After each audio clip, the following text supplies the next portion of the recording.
The following episode is brought to you by the American Urological Association.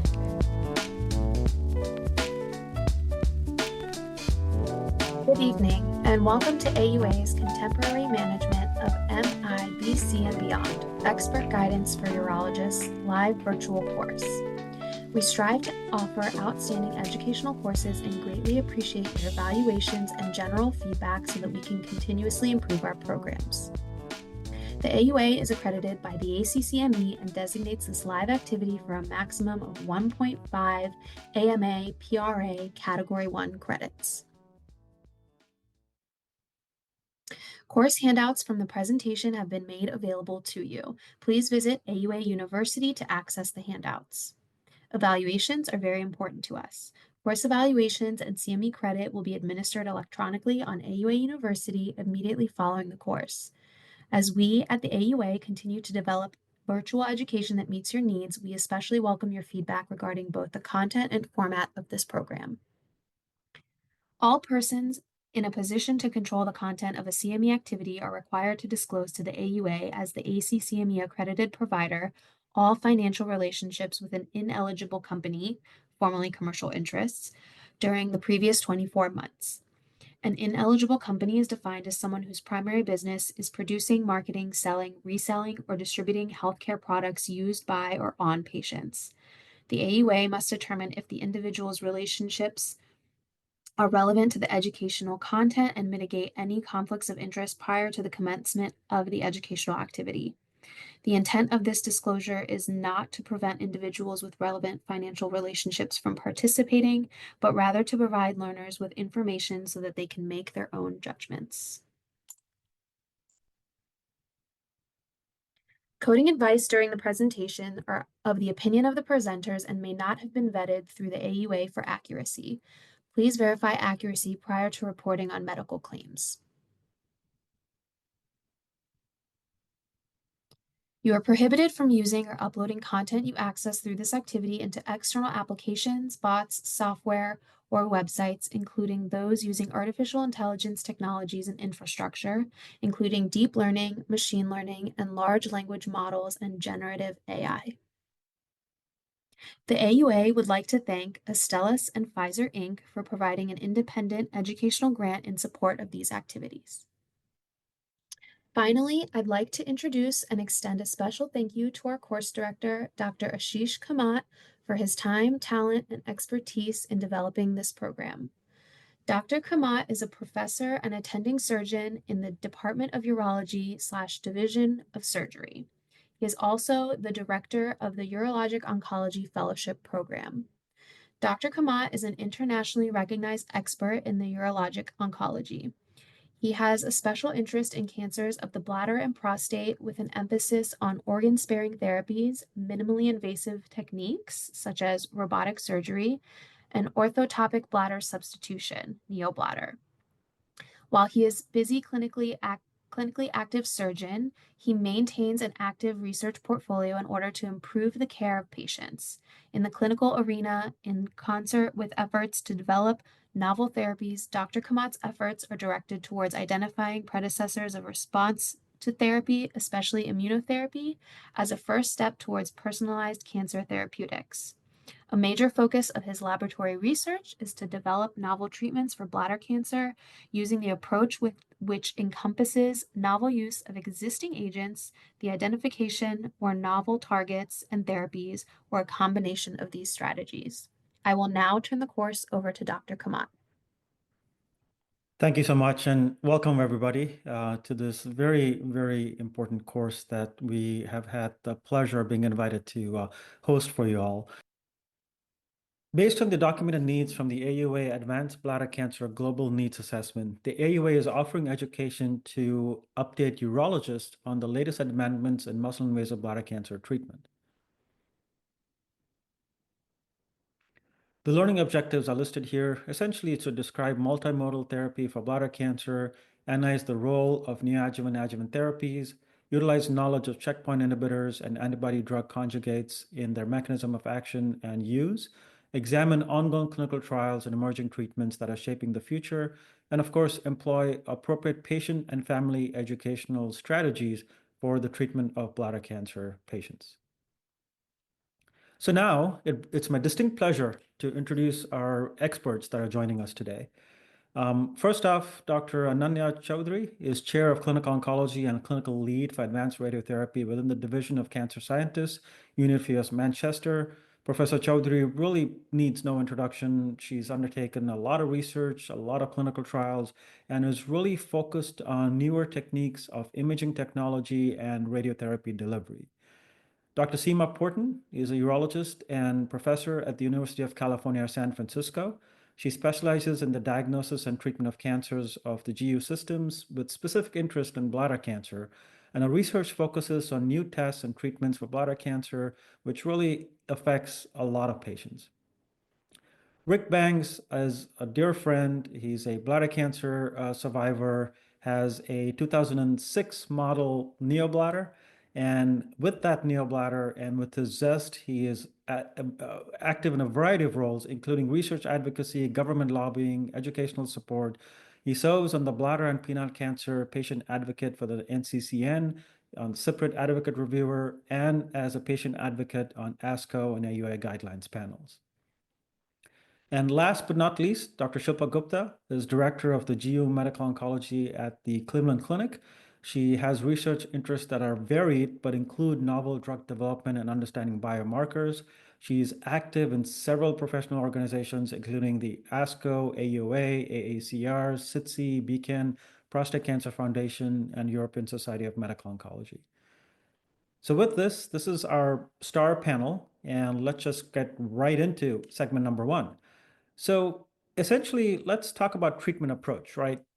And when we're talking about patients with muscle-invasive bladder cancer and metastatic urothelial carcinoma, Dr. Porton, can you guide us through the workup you do for patients with bladder cancer that present to you in your clinic?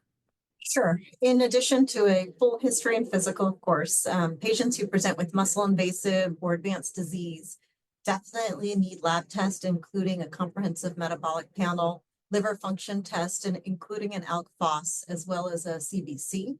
I do get cross-sectional imaging with CT chest, abdomen, and pelvis with contrast, and I think that's important. And I will use an MRI with gadolinium contrast if patients can't get iodine-based contrast for a multitude of reasons. I will only do a bone scan if there are localizing symptoms on my history and physical, or if the ALK phos is elevated. And I do, in patients with variant histology with neuroendocrine or small cell, get an MRI of the brain, since we know that that is a predilection for that site. In terms of from like a urologist perspective, a lot of my patients are referrals, and I really do look for that exam under anesthesia because I think it's really important and useful for clinical staging. And it can really find patients that are understaged, as well as give you a little bit of sense on if something is resectable up front in terms of radical cystectomy.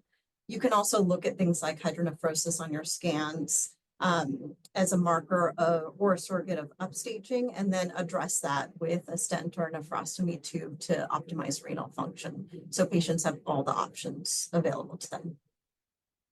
So it's interesting that you mentioned that obviously, patients are referred to you as they are to most of us on this panel. And I presume oftentimes they come with imaging already obtained. But if they didn't have imaging that they were sent with, do you factor in the timing of the TURBT around the imaging timing? And if so, could you educate us as to why? Yeah, for CT-based imaging, particularly like CT chest, abdomen, pelvis, or CT urogram, you're really looking for extravesical disease. I don't use imaging as much to look for T3 or T4 disease. So sometimes you will see edema post TURBT, but really that set of imaging that I'm getting then is primarily for staging and looking for nodal disease or metastasis.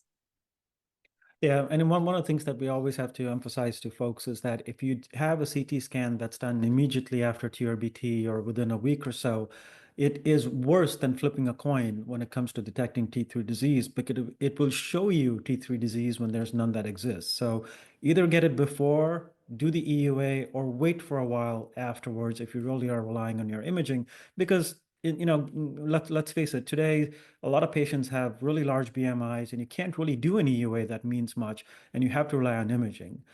Speaking of imaging, Seema, do you use the VRAD system or the VIRAD system in order to stage patients? Any comments about that? Yeah, so like you brought up, if I need to use imaging in specific situations for local staging, right, then factoring in timing of TR is great, but I do tend to prefer an MRI and using the VIRADs or VRADs aspect of it. I do have some barriers based on insurance approval, so I'm not always able to get it when I want it. And I particularly like it for female pelvic anatomy and imaging. And looking to see if I can be more aggressive with organ preservation there. So yes, I can use MRI as a surrogate for exam under anesthesia in specific situations, but I'm not always able to get it. Yeah, it's almost a perfect segue since you mentioned organ sparing, and of course, MRI is so much more prevalent in the UK. Dr. Chowdhury, any additional considerations when you're thinking about TMT as an option? Do you use different staging workup for these patients? What's your thought on the importance of MRI? So we will do similar to what Seema has suggested, and then we will take all of the imaging and the pathology and discuss it in our multidisciplinary team meeting where we're all there and we can all try and work out what we think are the best options for the patient. I think in addition for bladder preservation, it's important to have some knowledge of how well the bladder is functioning prior to any treatment. One of the reasons why someone like me advocates for bladder preservation is because if somebody has good bladder function, then we feel we can maintain that by giving radiotherapy with a radiosensitizer and allowing the person to keep their native bladder. In addition to making sure that we have knowledge about the bladder function, we also want to make sure that we've got good knowledge about comorbidity and any polypharmacy, because that might impact on which of the many radiosensitizers are available when we come to pair it with radiotherapy. I see there's a question in the chat, which I think fits in very nicely here as well.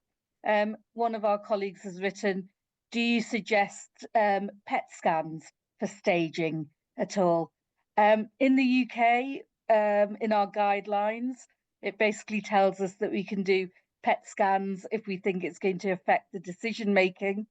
So I guess the only time we tend to use PET scans is if we have a patient who may go for radical surgery and the surgeon is concerned about distant disease. I don't know, Seema, do you do PET scans at all? Not often, but my colleagues in medical oncology will work it in when trying to adjudicate metastatic sites. And I think that also goes nicely because we have Dr. Gupta on the line too, in terms of talking about kind of using PET scans for metastatic urothelial cancer. Yeah, I think Dr. Chowdhury, you stole Dr. Gupta's thunder because the PET scan was going to be for her. But before we get to Dr. Gupta, let me focus on you. What are some additional considerations that you would like to hear from the urologist as to the tumor location, et cetera, et cetera? Does it matter as far as location of tumor, completeness of resection, what have you? Like, what else do you want to hear from your colleague in urology that has sent you this patient? So completeness of resection is not a huge issue to me. If you look at certainly the UK multi-center randomized controlled trials that we've done, a significant proportion of patients still had tumor at the point at which they went on to have radiotherapy with a radiosensitizer. And Nick James in the UK has led on a trial called Bladder Path, which has looked at biopsy and MR versus TURBT as a diagnostic phase to see whether it affects the overall treatment pathway and treatment time. And certainly on the back of that study, there's good evidence to suggest that biopsy and MRI is likely to be adequate for staging, and that patients don't need a complete TURBT, certainly for diagnostic purposes. And I think a lot of us feel that it's prognostic. So most surgeons that I work with will always do the best TURBT that they can do. So if there's tumor left behind, it's because it was unresectable rather than for any other reason. Apart from that, location, again, doesn't really impact on whether I can feel I can treat the patient with radiotherapy or not. If the tumor is proximal or close to the urethra, then I will often include the prostate in my radical treatment volume as well. And that, again, doesn't cause a major issue either for toxicity or for response. Okay, I just want to emphasize what you said. You said that most urologists you work with will do as complete a TURBT as possible. I think that's important because we don't want to send the wrong message saying that don't do a good quality TURBT. But it's important to also recognize that you don't have to go crazy, potentially risk perforating the bladder.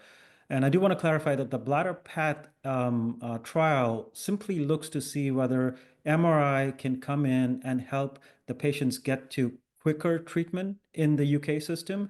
It's not necessarily saying that a TURBT is not necessary. So I don't want anyone listening here to get the wrong impression. It's comparing whether an MRI can or cannot get the patient to treatment sooner, but it doesn't look at the actual treatment or oncologic outcomes, et cetera, et cetera.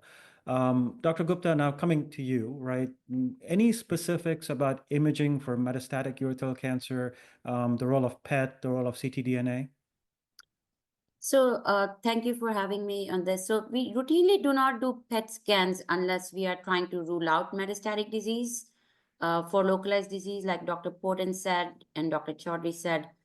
But for upper tract patients, I do like to get a PET scan for the evaluation. And again, it all depends what scan we can get with the insurance companies. But it's not a mandatory test. If we can get a good imaging, CT scans or MRIs or CT of the abdomen pelvis, we are good.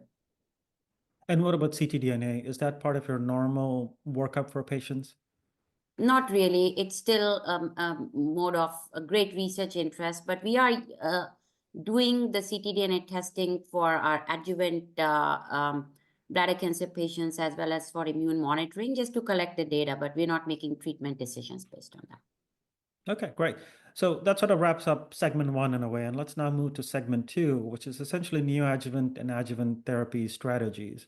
I'm going to go a little bit directly straight to you, Dr. Gupta, because clearly you see patients when they're sent to you and they're motivated to undergo systemic therapy, right? So if I or Dr. Porton or somebody sends a patient to you, they've already made up their mind that they probably want to undergo systemic therapy. Could you discuss with us scenarios where you would recommend against neoadjuvant or adjuvant therapy in these patients, despite us having sent them to you?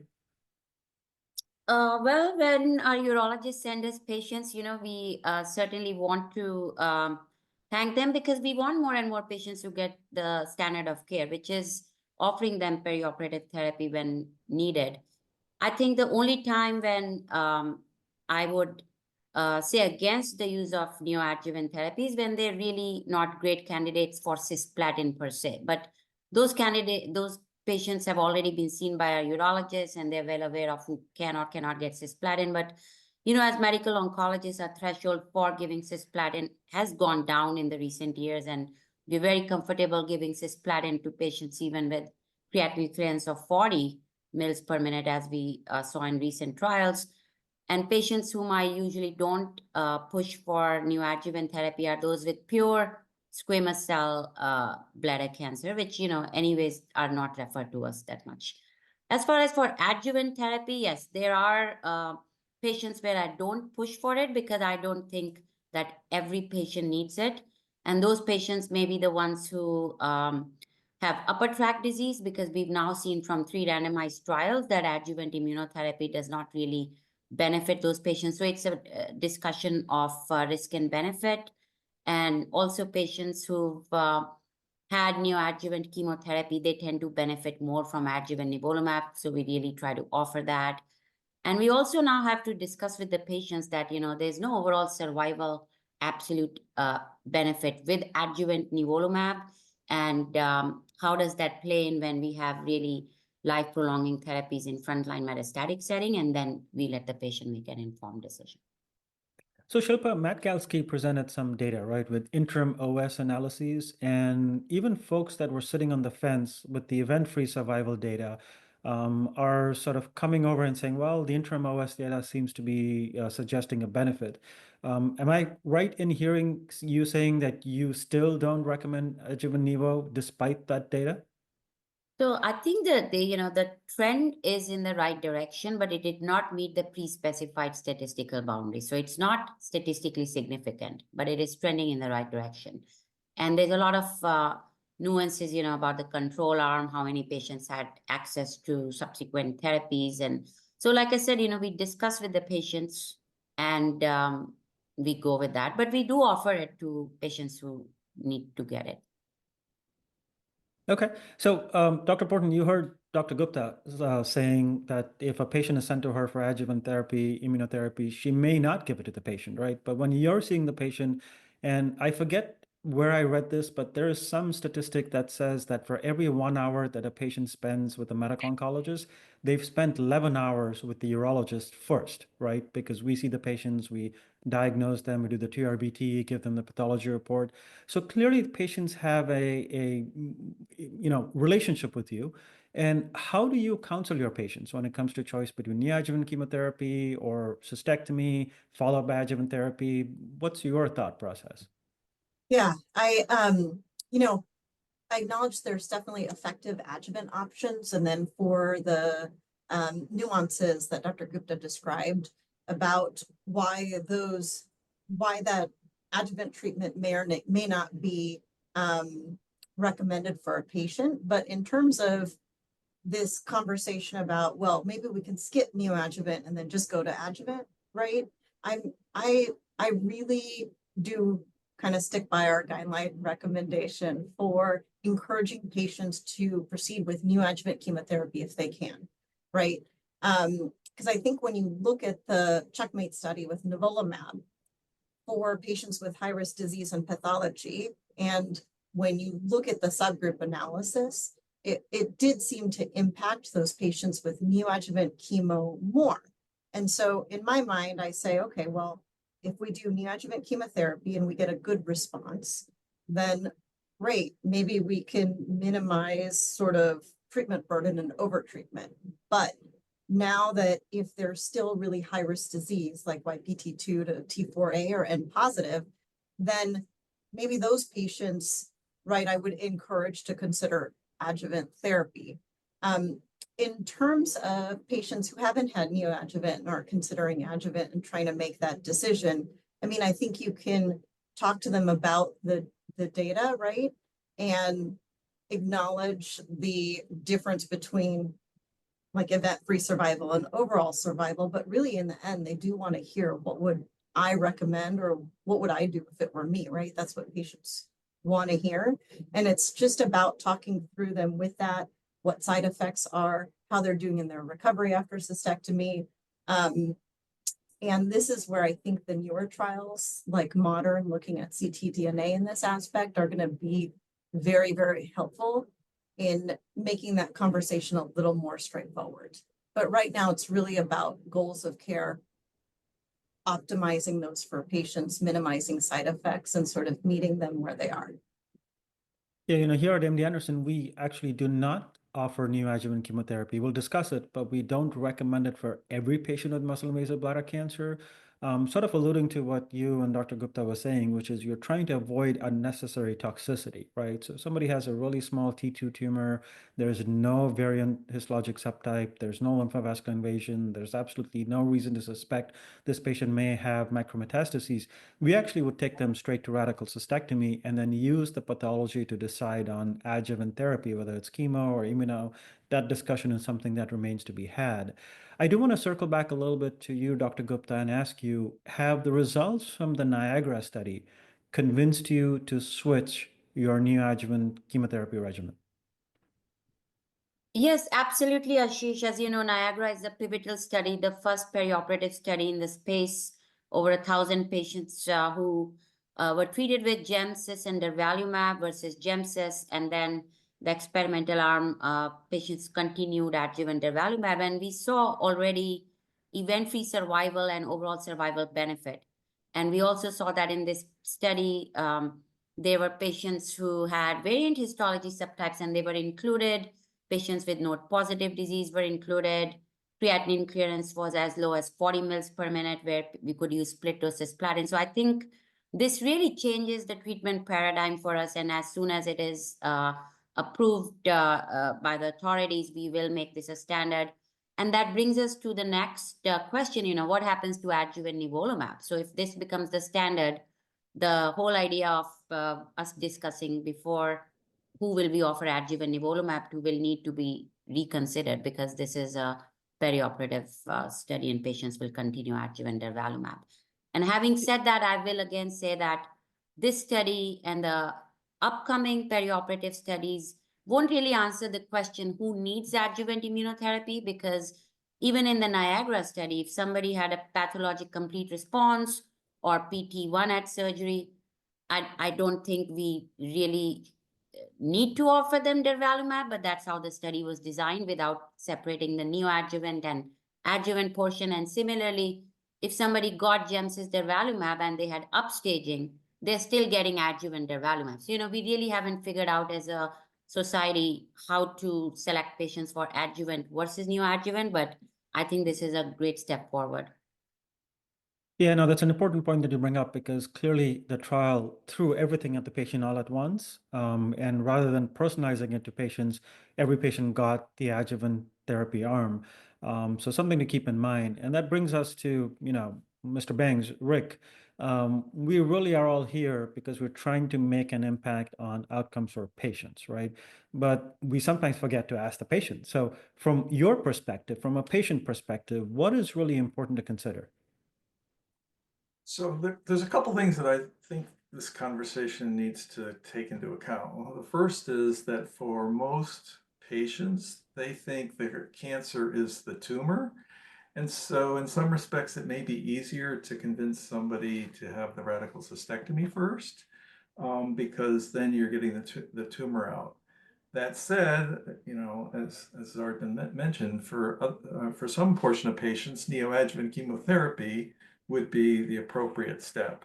And there, I think it's important that we take into account that how the urologist explains it to the patients is critical. I mean, if you say, well, I think you could have neoadjuvant chemotherapy, but you're only going to get a 5% percentage point improvement in survival, that doesn't sound like you really want me to have neoadjuvant. So how you present it, I think, is going to be critical to convincing the patient. What are some questions that you would recommend patients either ask us, or that we encourage the patient to ask us when we're counseling them on neoadjuvant adjuvant therapies? I always like to know what happens if I go this way versus that way, or what. And something I don't think patients always understand is what happened if I don't do something. So those are the kinds of questions that I think patients should definitely ask. Be very clear on the difference between, or if you don't do something, and don't leave unless you understand that and that's factored into your decision. And Dr. Chowdhury, when we talk about neoadjuvant chemotherapy, traditionally it's implied neoadjuvant that is prior to radical cystectomy. But clearly, patients have micrometastatic disease, potential for nodal disease, and there's a difference between the radiation field sometimes as to nodal radiation and only bladder radiation. Can you share with us your thoughts a little bit on the potential benefit or lack of benefit, as you might see it, in neoadjuvant chemotherapy for patients that are choosing to undergo TMT? So we would recommend neoadjuvant chemotherapy in the same way that it's recommended prior to surgery. It also then allows the patient to have a bit more time to think about what is going to be the best radical treatment for them, especially because either way it has the potential to be life-changing. So we would recommend cisplatin-based neoadjuvant chemotherapy prior to radiotherapy with a radiosensitizer, if the patient is fit enough. We tend to give 3 cycles of treatment prior to going forward for radiotherapy, unless, as you described, the patient has a very small T2 tumor, the patient is too frail to consider having neoadjuvant chemotherapy, or they would not tolerate cisplatin. We tend not to give carboplatin as a neoadjuvant agent. I think what's really interesting, given the trials that have been presented, like Niagara, is how we try and interpret that sort of data for patients who are going to have bladder preservation. Do we need to rerun all the trials again, or can we take some sort of parallel and assumptions with the data? And I certainly don't think we know what to do yet in the UK. Okay, that's very, very honest. I appreciate your candor there. There's a question that popped up in the chat as to, what is the role of ctDNA today in the management of patients with muscle-invasive disease or metastatic disease? I think there's a lot of promise in ctDNA, but currently I use it more as a research tool, at least until the trials are done. And I use it to sometimes counsel the patient, but I don't make active treatment decisions. But I'd love to hear from the rest of you. So let's start with you, Dr. Porton. How do you use ctDNA today? In a very similar way. So I like getting ctDNA as early as I can, but that is done in the context of a research study and protocol, right? In terms of clinical use, particularly for adjuvant, like you, I will sometimes use it a bit for counseling, but again, a lot of times that's also being collected as part of a research protocol, or it is directed therapy in the context of a clinical trial.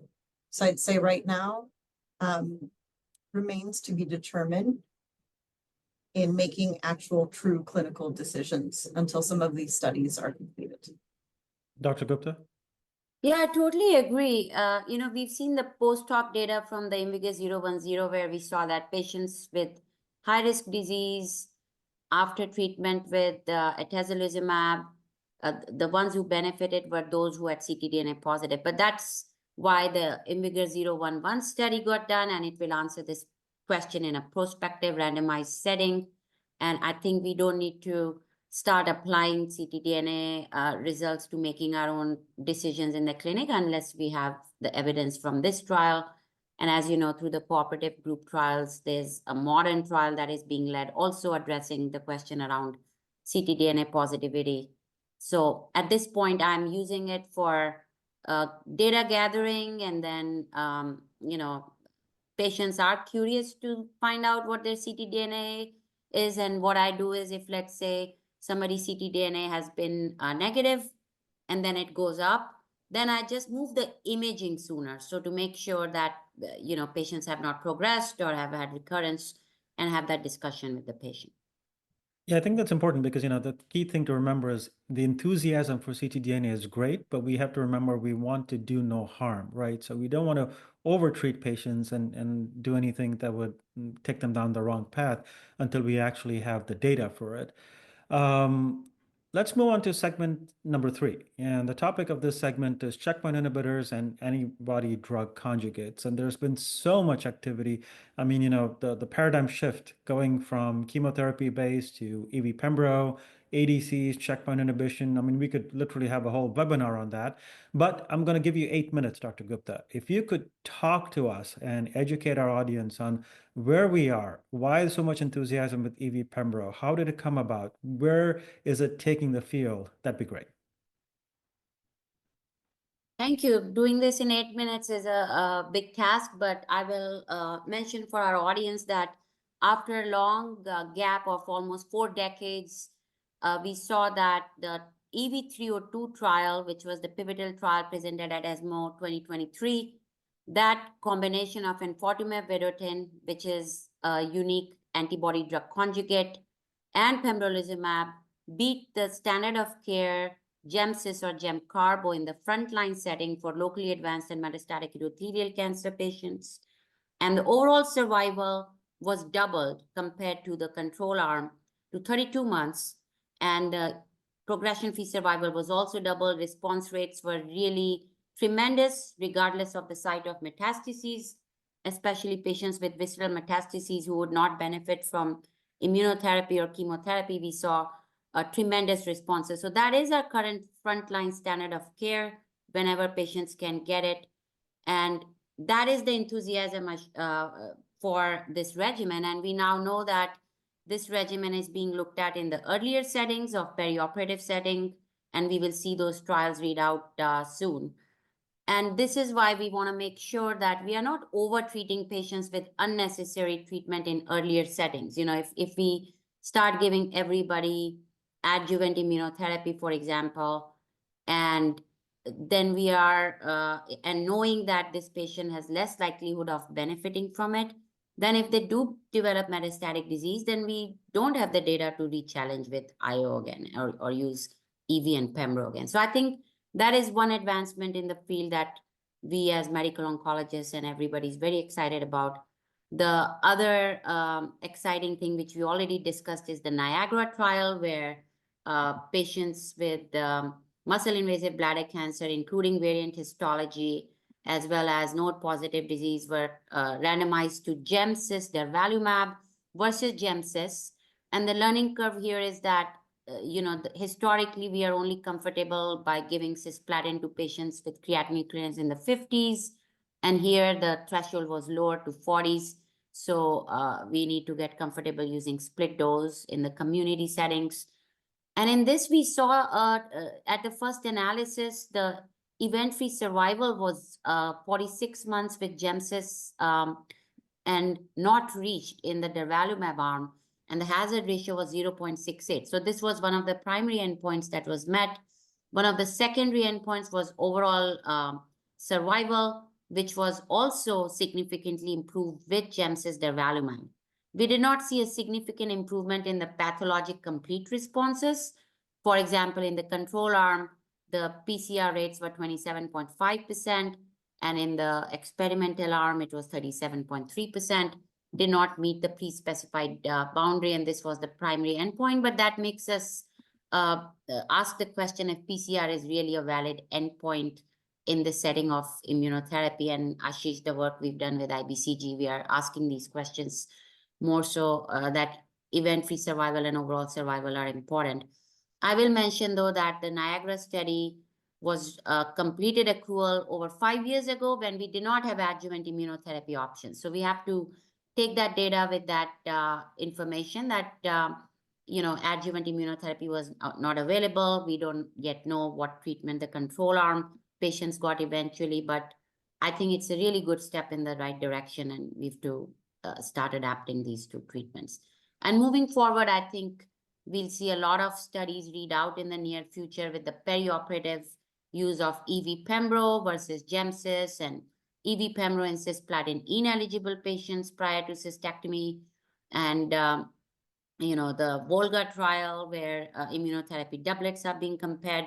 But again, all those questions will need to be answered if we are over-treating patients with adjuvant EV Pembro or adjuvant immunotherapy.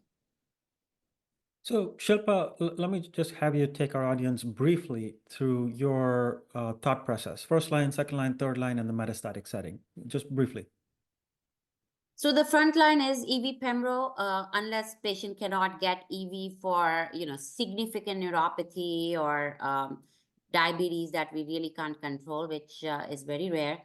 So that is my frontline option. And if patients progress on EV Pembro, I'm using platinum therapy, because in the EV302 study, you know, the patients who progressed had about 30% responses to GemCarbo or GemCis. So that, you know, that is really encouraging that platinums are not out of the equation, and they have a really good role, because we've also seen recently that the other novel antibody drug conjugate, sacituzumab govitecan, which was used post-platinum, post-immunotherapy, was not better than salvage chemotherapy, and that has been withdrawn from the market. So we have platinums as available options. We should be doing genomic testing for our patients early on, and if they have FGFR alterations, we have the option of using erdafitinib, but I would obviously use it after EV Pembro. And also we have the expedited approval or blanket approval of another antibody drug conjugate against HER2 called TDXD, where if patients have IHC3 plus of HER2 expression in their tumors, they can be candidates for that. So I think we have plenty of options. We just have to make sure we use them judiciously. And what about in a patient that has muscle invasive bladder cancer and is not a platinum candidate in the neoadjuvant setting? What's your recommendation there? Go straight to surgery? Do you try something else? And I'm talking about outside a clinical trial. I would offer them to go straight for surgery. But let's say if they're locally advanced, then I think discussing the use of EV Pembro is worthwhile, because then, we can see what the next consolidative options might be. And clearly, EV Pembro is not available across the globe, right? And we sometimes are in regions where they don't have access to the drugs at all. So, Dr. Chaudhary, from a UK perspective, but even from a global perspective, could you sort of like bring us home and tell us what you do or what you would recommend people that might be listening do that may not have access to some of these newer agents? Yeah. Ashish, can I just make one more plug? Sorry to interrupt, Ananya. That Gemcis and nivolumab is another alternative regimen, not the preferred option, but frontline regimen for metastatic patients who are cisplatin eligible. And if we cannot get EV Pembro for some reason, that is an option for our patients. So EV Pembro, I think, is still under consideration in parts of the globe, including the UK. In UK, it's being considered by NICE, which is our governmental organisation that looks not just on whether a treatment is effective, but actually puts a weighting on its cost effectiveness. And therefore, a number of other countries outside the UK often look to NICE for that extra evaluation. I think it is a serious problem that we have if we want to bring accessibility and some degree of equity to treatment for patients all around the globe. There are lots of countries, not just low middle income countries, where not everybody in the population can afford the new sexy treatments. They are eye-wateringly expensive. I mean, I don't know, Shilpa, how much does it cost to give a course of EVP in the US? Yeah, we were just discussing the whole issue of disparities and inequities on cancer care recently, where Dr. Kamat was also present in that meeting. I think just one vial of EV is $39,000 US, and one cycle is obviously, tremendously expensive, as you can imagine. So, but thanks to organizations like NICE, I hope that the cost can be, discussed with the sponsors. Yeah, it's a sobering thought, isn't it? We have to always keep that in mind. And in some places, it's not even available. If it's available and approved, you can't afford it, and the healthcare system would go bankrupt. But coming back to we have to consider cost, but let's not for the moment for this reason. Seema, let's assume now you have these agents that are moving into the earlier phases of disease, right? Let's assume that you're using Durva. Are you seeing more complications in patients undergoing surgery when you have IO mixed in? Any words of wisdom to the urologist that might be listening going, oh my God, like what's going to happen to the ureteral intestinal anastomosis when I've given IO? So I haven't seen an increase in complications. There are some nuances post-diversion with agents like EV in terms of skin and dermatologic toxicity. I think what's really important as this moves into this space, many times the first call is to the urologist office. So we have started implementing education and training for our residents and nurses who take the first line phone calls, right? And where they can recognize IO adverse events and toxicities. So they can be aware of these. And so when somebody calls in, that is kind of included in the differential, and they can appropriately get patients to the proper treatment, particularly with IO mediated colitis and thyroid dysfunction, and also pancreatic dysfunction. Yeah, it's important, right? I mean, we've been using IO and clinical trials, obviously, but all the way back from 2007.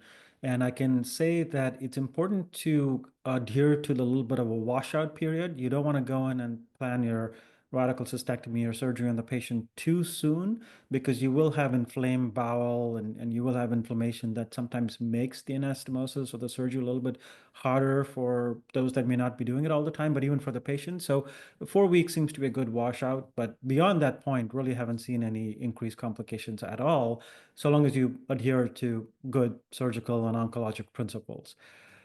So that was great discussion. And now let's move on to segment number 4. And segment number 4, again, is a little bit of a topic that we've already touched upon somewhat, but it's on clinical trials and emerging treatments. And there's so much activity in this space. I mean, there's so much that's happened, so much that's happening.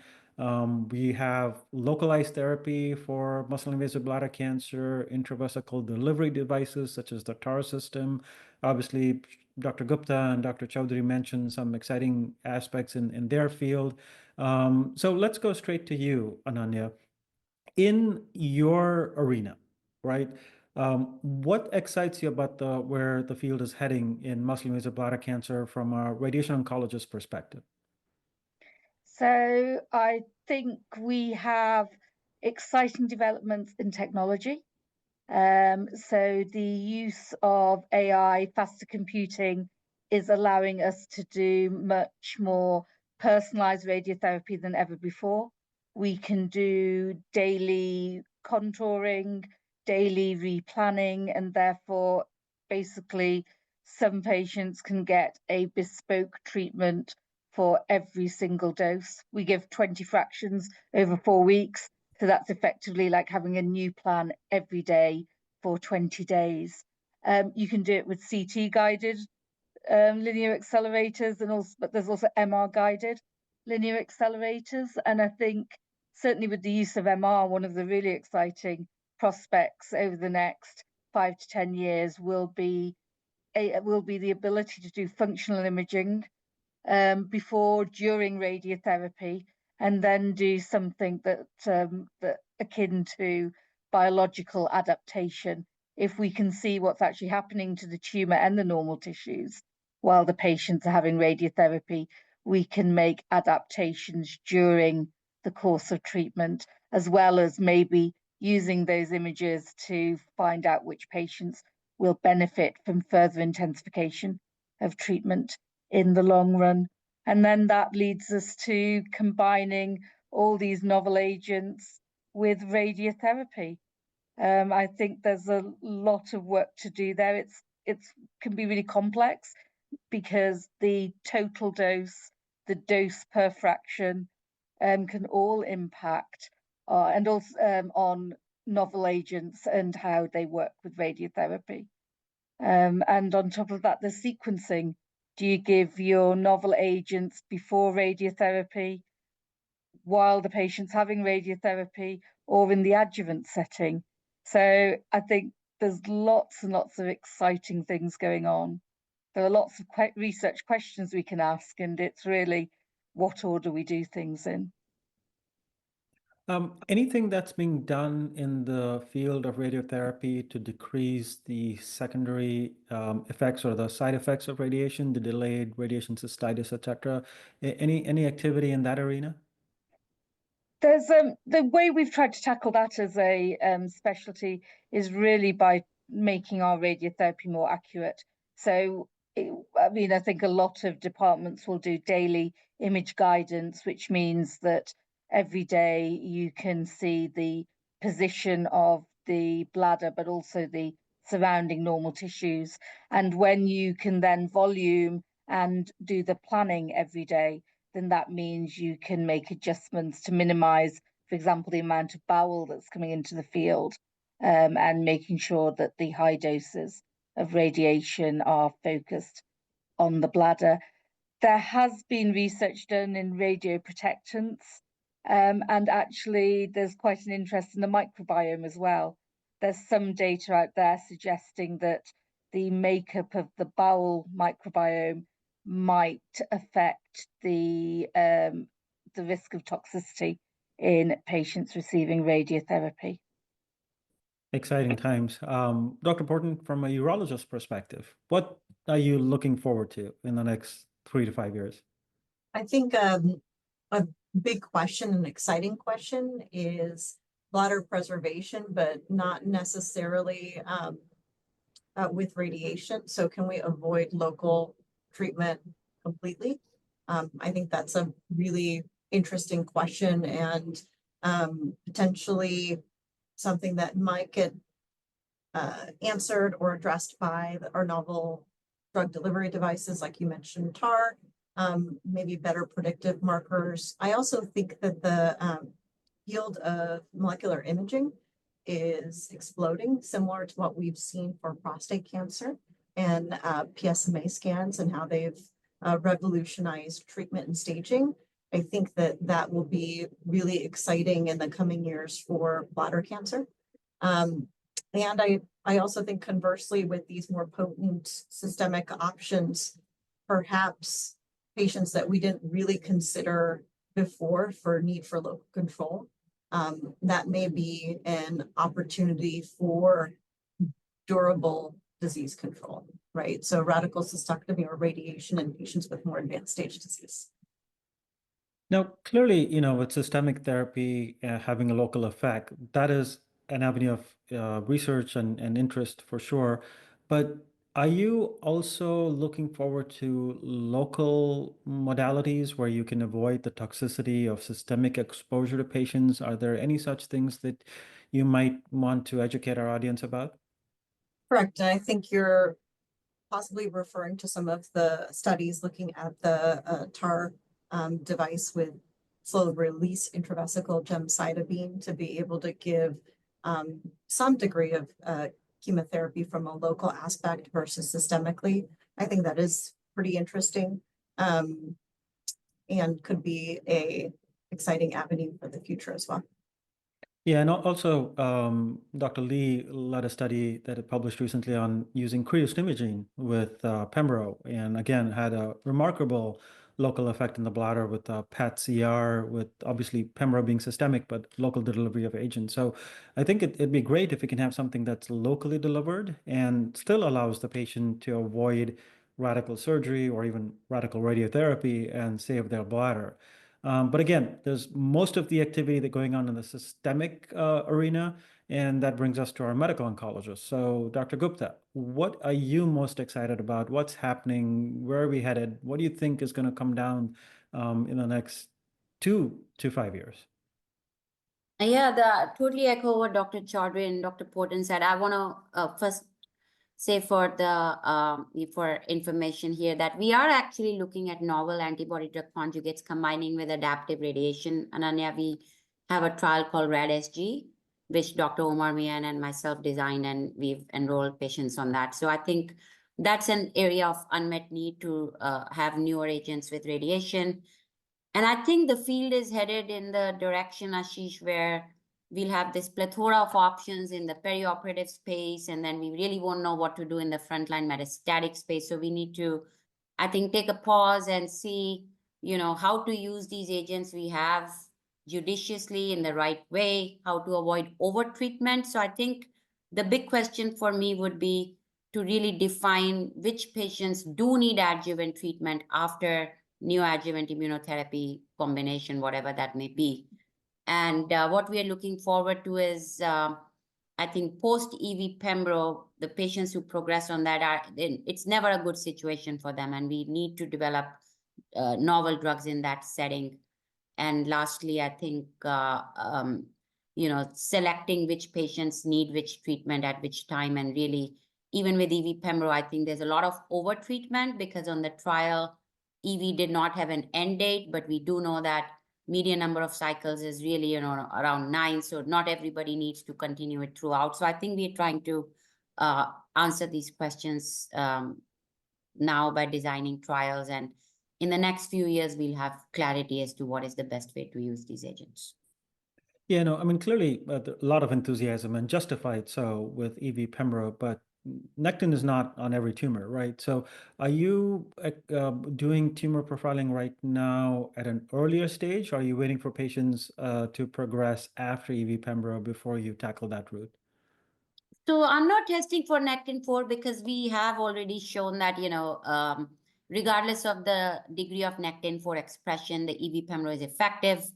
Now, what we don't know is how does it do in the variant histologies, right? Because the trial only enrolled patients with urothelial cancer predominantly. So I think it would be a good thing to test for Nectin-4 in squamous cell, because there is activity in head and neck cancer, for example, with enfortumab vedotin. So I would think that might be something we can design for our bladder cancer patients with squamous cell, pure squamous cell cancer. And we should look at it in the small cell and other histologies. But right now, we are not testing for Nectin-4 as standard of care.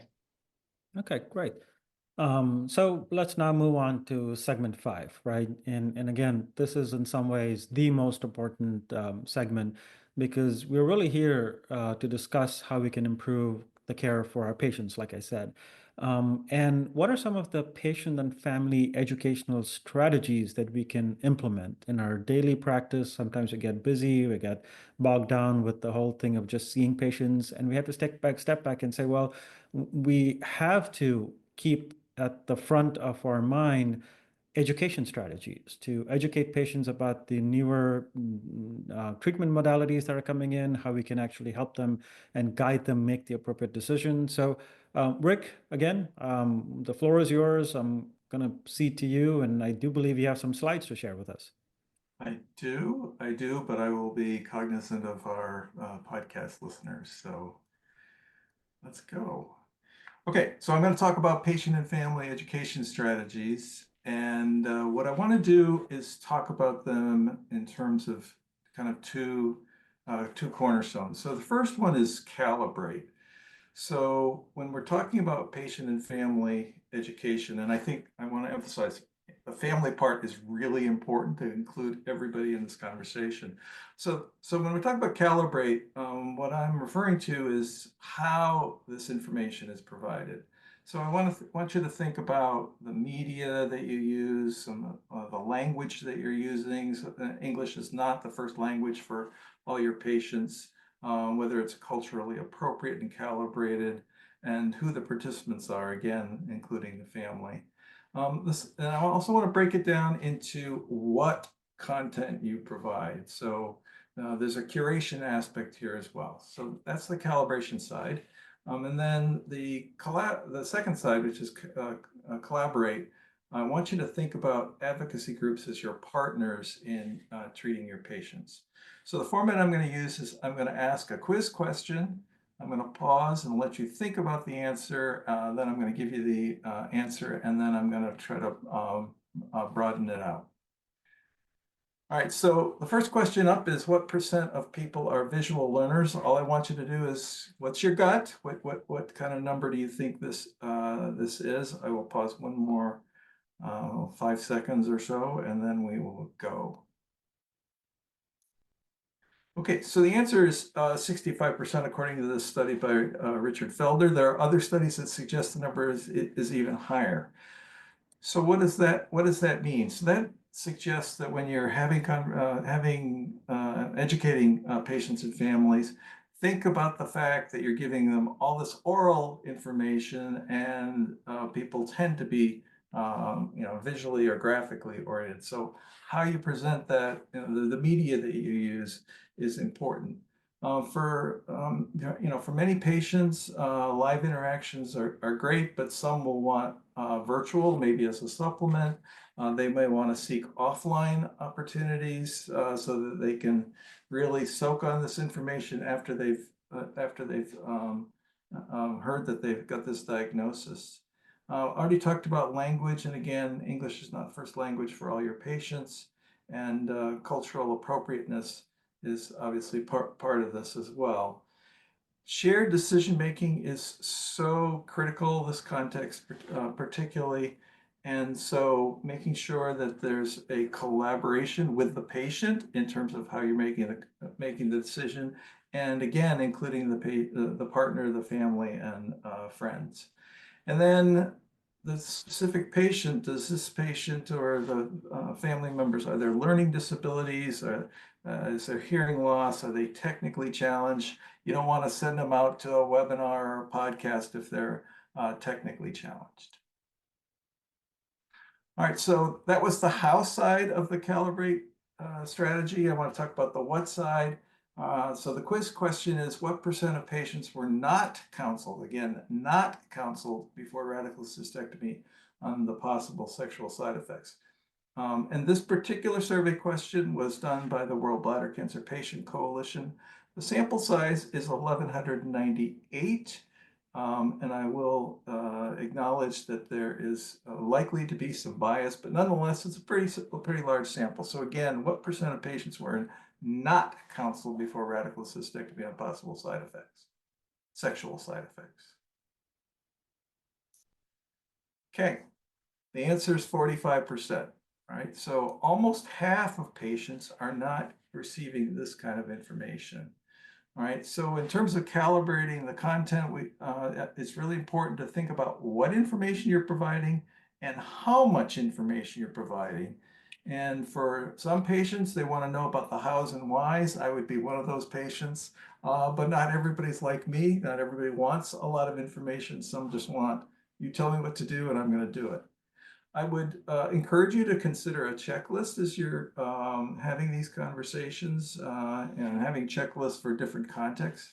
And when I had this discussion with a clinician based on an article that I co-authored, he really liked the idea, and he uses boilerplate in the visit notes. That's how he leverages the checklist. I think it's important to offer appropriate clinical trials, even if they're not available at your institution. I think that is the best option for, it's in the patient's interest. And the bottom line here is, in terms of the content, cover the key points that are going to be helpful to this patient. And what's helpful to me may not be helpful to somebody else. Okay, last quiz question is same survey. What % of patients did not get the information and support they needed from contacting a patient advocacy organization? So what % of patients did not get the information and support from an advocacy group or patient organization? So I will pause for sort of another 5 seconds. Okay. So again, likely a very biased sample, but 5%. So that means 95% of people got the information and support they needed from a patient organization or an advocacy group. So that's a substantial number, and even accounting for the bias suggests that this is probably something that should definitely be pursued. So I would encourage you to point your patients to advocacy groups. In the US, it would be the Bladder Cancer Advocacy Group. Most of us would refer to that as Beacon, but there are advocacy groups literally popping up in all corners of the world. It's really changed the last 5 or 10 years. There's a ton of groups available. And I would also have you encourage patients to have conversations with peers. I didn't have that option when I got my 2006 model urothelial bladder, but I would have loved to have had a conversation with somebody to find out what it's like to actually live with a neobladder. So I think having patients that can talk to you about that experience is really important. All right, so the summary to wrap this up, the two strategies I want you to think about. One is to calibrate the conversations, and that includes how you have the conversation and what the content is of that information. And the second thing is to collaborate and to view your advocacy groups as partners in the patient journey. And with that, I will turn back the helm. Thank you so much, Rick. And thanks for bringing up the patient survey that we did through the World Bladder Cancer Patient Coalition. We reached 45 countries, patients and their carers all across the globe, and the amount of information that's in there and a lot of call to action items is clearly mind-boggling and eye-opening, and brings to mind, it's really important to ask your patient what is at the top of their mind, right? Before you jump into the whole discussion, ask them what's most relevant to you. Because sometimes a patient will say, well, I have a big family event coming up in 6 months, and I don't care if I live beyond that, but I need to make it to that event without any toxicity. It's a reality. And some patients have other issues that they want to share with you. So it's very, very important. And patient-centric care is clearly something that we have to constantly remind ourselves, right? And that's very important to keep in mind. It's patient-centric and patient's family-centric. And as you know, the International Bladder Cancer Group has launched a center, the Patient-Centric Care Initiative of the IBCG. And Shilpa, you're on the steering committee. Do you want to share with our audience your thoughts on patient-centric care and what we as a community can do to get more involved and what we should be doing? Thank you, Ashish, for coming up with that as a part of the IBCG. I think it's really important. We talk about multidisciplinary care all the time, right, Ricks, that we are offering that. But in reality, I don't think we are doing that great a job because, patients are not always aware of all the options out there. They hear about one options from someone, then they come to another specialist here about, oh, this might be an option too. And then they're confused why I wasn't told about this by the first consultant I saw. And I think we really need to have a good patient-centric care where, as the name implies, patient is the center of everything. So patients should be given all the information for whatever options are available to them and then help them make a decision. And I think in this, as you know, Ashish, we've also launched the Young Onset Bladder Cancer Initiative through BCAN, where we both were co-chairing that session, which was a big hit. And we want to now also focus on our younger patients. There's not been an effort to address these patients' needs, and they have different sexual needs, different emotional, financial, and surgical or systemic therapy needs. So I think we should all include the stakeholders who can help provide patient-centric care and come together as a group like we are doing right now. It's not all about taking the bladder out, or it's not about just doing bladder preservation or offering treatment. Maybe it's about not doing anything, for the right patient. So I think it's good, and it'll be great to work for that overarching goal. Yeah, and Rick, again, I want to thank you for everything that you do for us, because listening to you at the various symposia, the various patient advocacy groups, and also having you be an integral part of everything that we do really helps keep us grounded sometimes, because we always have to re-ask those important questions to bring us back to the point. With that, I want to thank all of you because this concludes the panel part of our discussion today. Thank you so much to each and every one of you for taking time. I know there are different time zones. Dr. Chowdhury is in the UK. Dr. Gupta is supposed to be in the US, but currently is in India. And I'm sure she's been not sleeping and chugging on the caffeine. And Dr. Porton, again, thank you, everybody, for taking the time, spending with us, especially you, Rick, for joining us and listening to us talk for the majority of the time, but then chiming into the very important parts of what you do. So this concludes our program today. You may now go to the AUA University site. It's listed there, auanet.org/university. I want to thank, again, the panelists. I want to thank all of you who are listening in, asking your questions, putting in your comments, and of course the AUA for allowing us to do this for the community and for our patients. Thank you once again for joining us.